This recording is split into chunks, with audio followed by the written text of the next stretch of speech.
Calcular la resistencia equivalente del circuito y la corriente y voltaje en cada una de las resistencias. Y para hacerlo se recomienda primero nombrar a las resistencias para evitar confusiones. R1, R2, R3 y se tiene por acá R4. Se observa que el circuito es mixto, hay partes en paralelo y después otras partes en serie. Por lo tanto, se recomienda trabajar R2 y R3 que están en paralelo para obtener una resistencia equivalente. Entonces, si a la resistencia equivalente se nombra como R5, se establece la siguiente ecuación. 1 entre R5 es igual a 1 entre R2 más 1 entre R3. Sustituyendo los valores, se tiene 1 entre R5 es igual a 1 entre R2, que es 45. Por el momento se omiten las unidades para trabajar únicamente con la parte numérica. Y R3 es 90. Para resolver una suma de fracciones que tienen diferente denominador hay varias maneras, pero una muy mecánica, tal vez no es la más óptima, pero siempre funciona, es multiplicar en forma de mariposa, empezando con los denominadores 45 por 90 y el resultado es 4050. Se multiplica una diagonal, 1 por 90 es 90 y la otra diagonal 1 por 45, 45. Se simplifica el numerador, 90 más 45 es 135 que divide a 4050.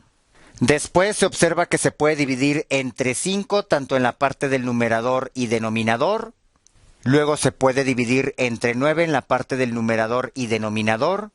Y finalmente se puede dividir entre 3, donde se obtiene 1 entre 30.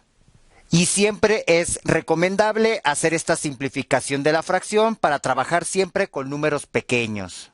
Sin embargo, con apoyo de una ClassWiz pueden hacer estas operaciones o comprobarlas de una manera muy sencilla, ya que tiene la parte de fracción y se pone 1 abajo 45, después más la fracción 1 entre 90 y da un resultado simplificado de 1 entre 30, que es el que se obtuvo a mano.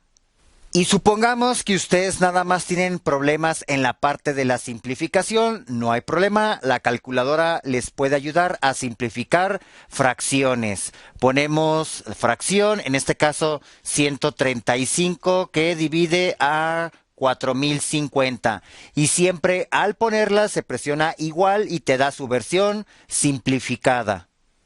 Con esto se sabe que 1 entre R5 es igual a 1 entre 30. Al tener esta proporción hay que despejar R5. Se puede aplicar el recíproco a cada lado y llegar directamente a que vale 30.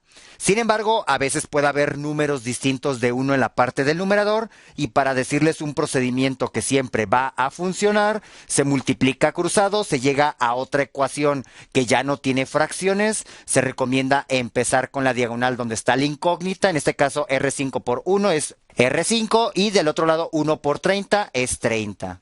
Y como se está trabajando con resistencias, tiene ohms. Una vez que se reemplaza la resistencia equivalente de las dos resistencias paralelas, se tiene únicamente un circuito en serie.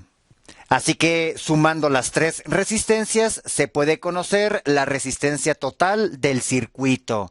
Por lo tanto, resistencia total es igual a sumar R1 más R5 y finalmente R4. Sustituyendo, se tiene 15 ohms más 30 ohms más 20 ohms, que es igual a 65 ohms. Es decir, el circuito equivalente luce de esta manera, con un voltaje de 120 y una resistencia de 65 ohms. Entonces, la corriente que pasa por el circuito, que se nombrará como I total, recordando la ley de ohms, se hace un triángulo, se divide de la siguiente manera, y yo trato de recordar la frase "Viva la reina Isabel". De aquí se puede ver que para calcular una corriente es necesario dividir voltaje entre resistencia. Entonces, la corriente total es igual a dividir 120 volts entre 65 ohms, obteniendo una corriente total de 1.84 amperes. Entonces, como la resistencia equivalente se puede descomponer o representar con estas tres resistencias en serie, quiere decir que por ellas pasa la corriente total del circuito, la cual tiene un valor de 1.84 amperes. Entonces, al tener una resistencia y una corriente que pasa por ella, recordando de nuevo el triángulo de la ley de Ohms, se puede calcular su voltaje a través de la multiplicación de esta resistencia por su corriente. Para calcular el voltaje que pasa por la resistencia 1 se multiplica 15 ohms por 1.84 amperes. Multiplicando 15 por 1.84 se obtiene un resultado de 138 entre 5, pero convirtiéndolo a decimales 27.6. Para calcular el voltaje que pasa por la resistencia 5 se multiplica 30 ohms por 1.84 amperes. Multiplicando 30 por 1.84 se obtiene un resultado de 55.2. Y para calcular el voltaje que pasa por la resistencia 4 se multiplica 20 ohms por la corriente 1.84 amperes. Multiplicando 20 por 1.84 se obtiene un resultado de 36.8. Y al momento de sumar los tres voltajes debe dar el resultado del voltaje total. Pero como no se anotaron todos los decimales en cada uno de los resultados, existe un ligero error y es normal.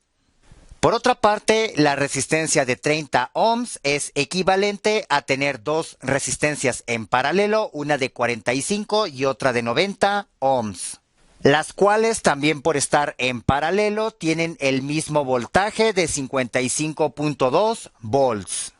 Por otra parte, se debe considerar que la corriente del circuito al momento de chocar con este nodo se divide en otras dos corrientes que alimentan a la resistencia 2 y 3.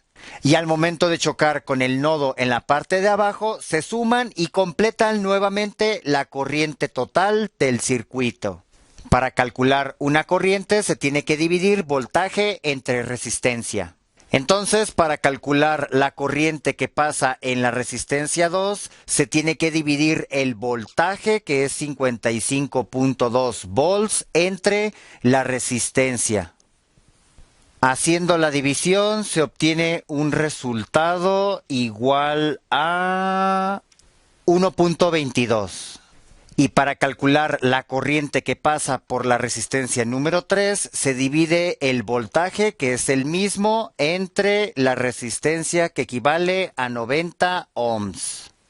Se espera obtener un resultado que complete la corriente total del circuito. Y al hacer la suma existe un ligero error porque no se anotaron todos los decimales en cada una de las divisiones. En conclusión, esta es la corriente, voltaje y resistencia en cada uno de los elementos del circuito, así como el circuito equivalente tiene estos valores.